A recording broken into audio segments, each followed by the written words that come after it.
Hey everyone, my name's Walter, and I'm here to read you more of a story from Reddit.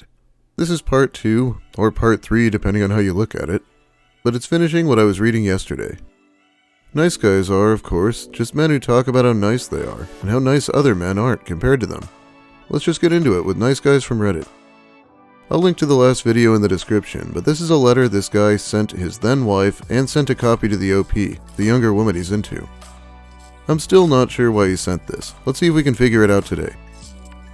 I have 2 new employees I am training to hopefully be ready to take over this office in spring so I can move to a new area and start again. I know it seems like a year is a short time to develop a social circle.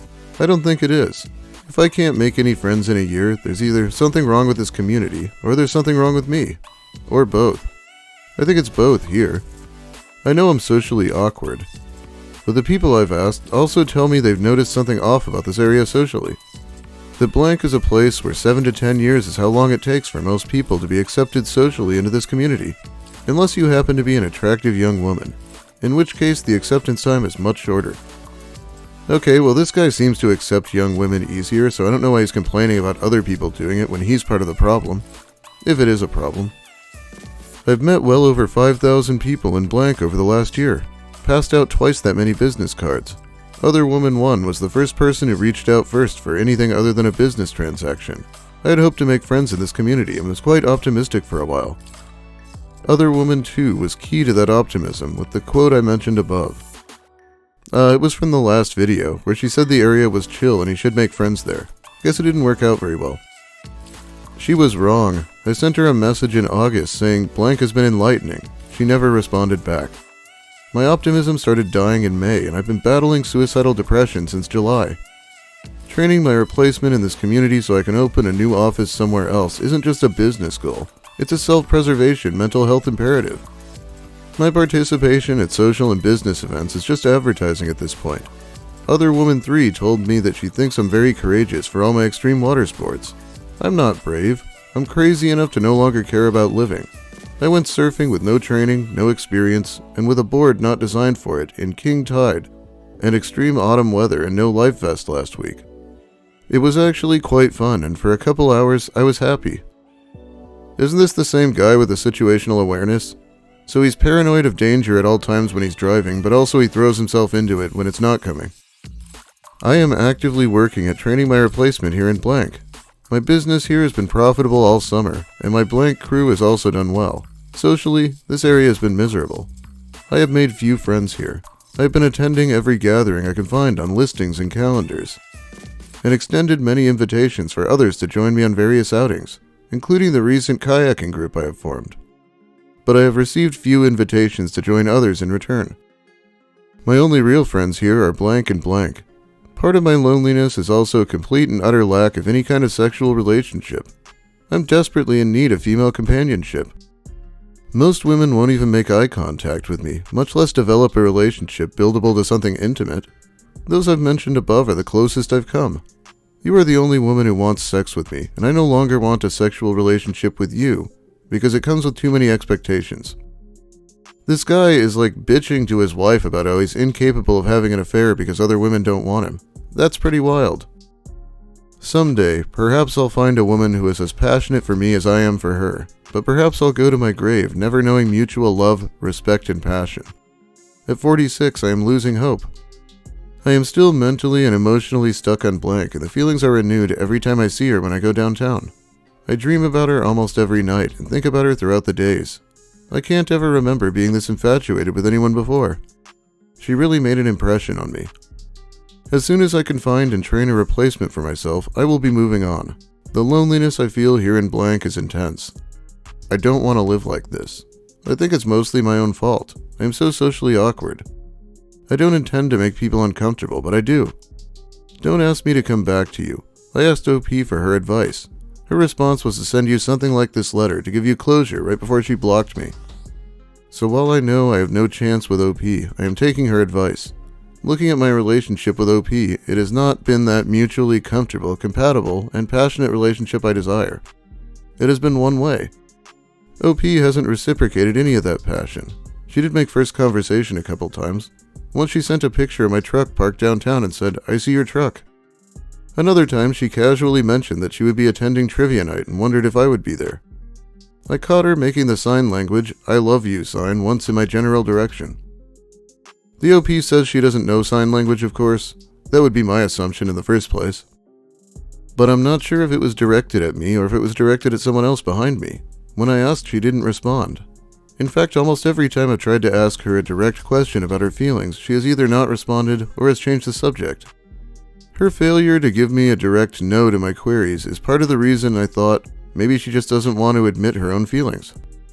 It took a while, but she has finally started being direct with me, but not in the way I was hoping for. I saw her through the windows at Blank on Thursday night. I didn't go in so as not to disturb her. But all this is just another part of my development in identifying the right kind of relationship.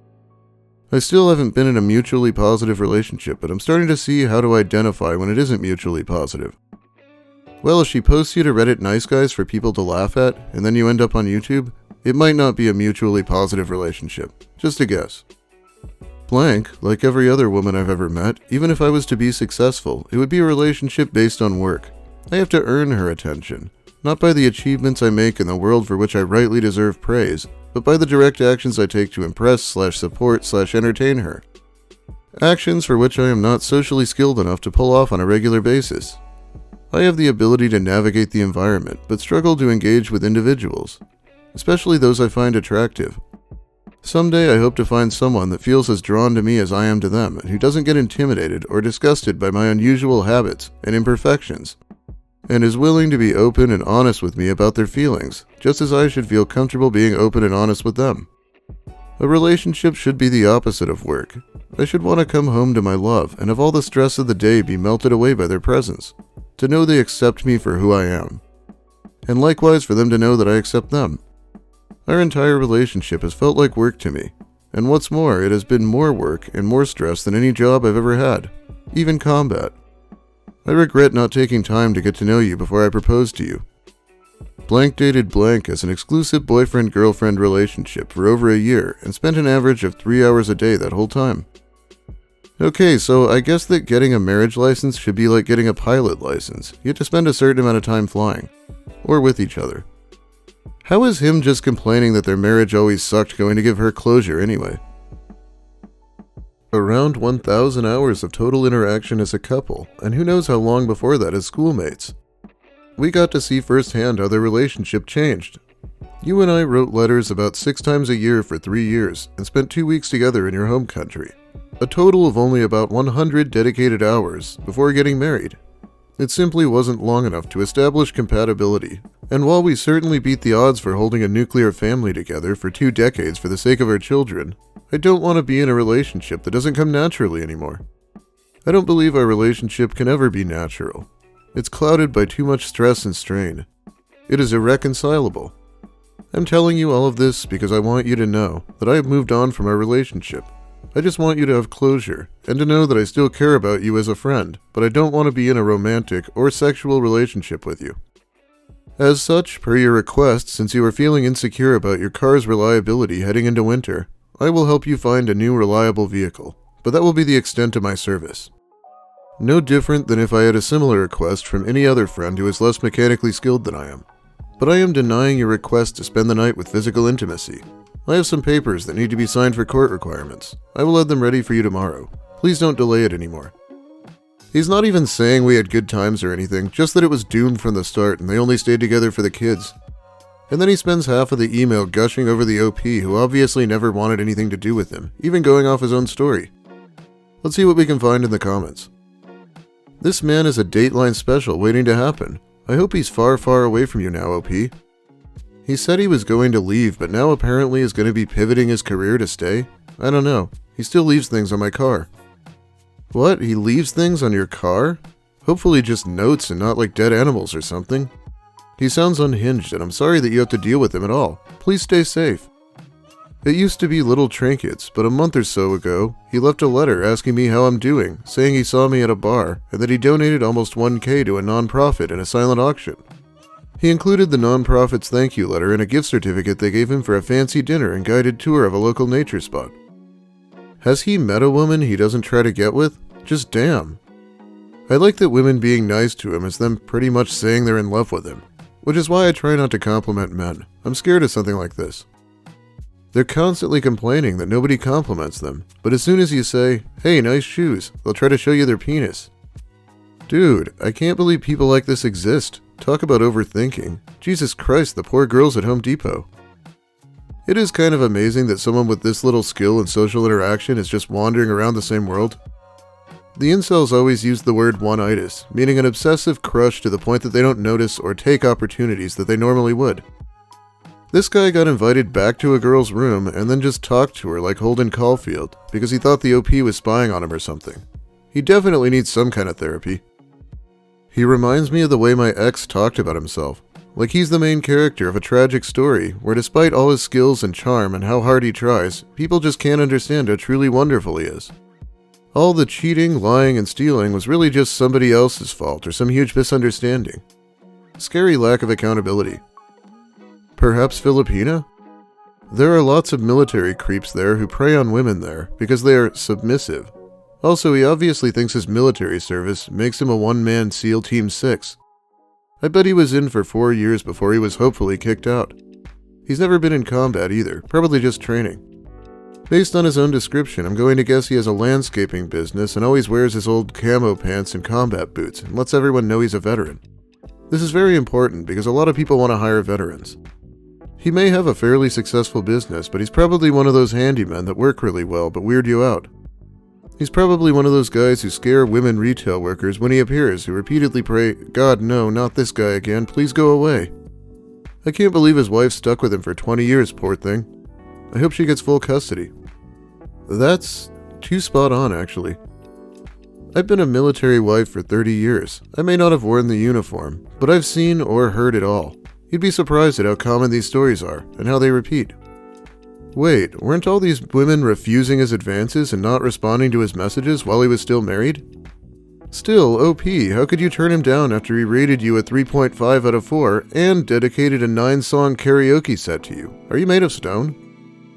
He's seriously narcissistic. Who keeps 3 4-inch thick ringed binders of their achievements and calls it a "I love me" book, and feels no shame or awkwardness in admitting this? That actually is an army thing. It's to help you get promoted or whatever, but it's probably weird to keep doing it after you get out. And to add things like Halloween costume contest awards. Well, let's read a few unrelated posts to fill up time. You know what you women do, and I've noticed this over the years. What you will do is curve the guy that's into you for the guy that you're into but isn't interested in you, under the guise that if you get his attention, he will be into you. Yeah, how dare women go after guys they're into? What the hell does he think he's doing? Not realizing that because he is not into you, he knows you are into him, and so he has the upper hand. This guy is not going to play into your hand or be the man you want. He is going to drive you crazy while you try and convince him that he should be into you, but he doesn't care because he knows you're already into him, so he can do what he wants. And peep this. The guy that's actually into you is boring because he's into you. He's predictable. You know he likes you. There is no game to play to convince him to love you. He already does. And guess what? Subconsciously, you despise him for already being into you and making it so easy and boring, because you don't need to chase him. There is no mystery. There is no trying to earn his love. You already have it, and that's why you curve nice guys who are into you. That's why most of you will chase a man that's not into you before giving that one guy a chance that you know really values you. He only gets his shot after you've been ran through by Team Alpha. Hashtag true story. Hashtag I see y'all. Shouldn't he take his own advice? Not to chase the woman clearly not into him? Haha. See, it's not what men do want. It's what do you women want. You all fucking complain on "he treats me like shit, he abused me, he did this, he did that." Then a guy like me comes into your life and I try to be there for you and try to be with you because I am a nice guy. I would treat you like a queen. But no, all you bitches just want someone that beats your ass all day long. It's pathetic and I'll never understand this shit. I am fucking done. Try. I don't give a fuck anymore. Well, anyway, that's about all the time I have for you today. Let me know what you think about the story, because I think this guy is pretty out of control. I can only imagine how his wife reacted to that email. Or imagine this guy was your father. I think I'd rather stick with the one I had, honestly. If you liked the video, please give it a like. If you have something to say, make sure you let me hear it in the comments. This is a pretty crazy subject, so I hope to hear from you. If you're new here, consider subscribing for more Reddit content, and also I talk about people sometimes. Big thanks also to my awesome patrons who help by supporting me more directly over on Patreon. I really appreciate the help. Have a great day, everyone, and be glad you didn't get married to this guy.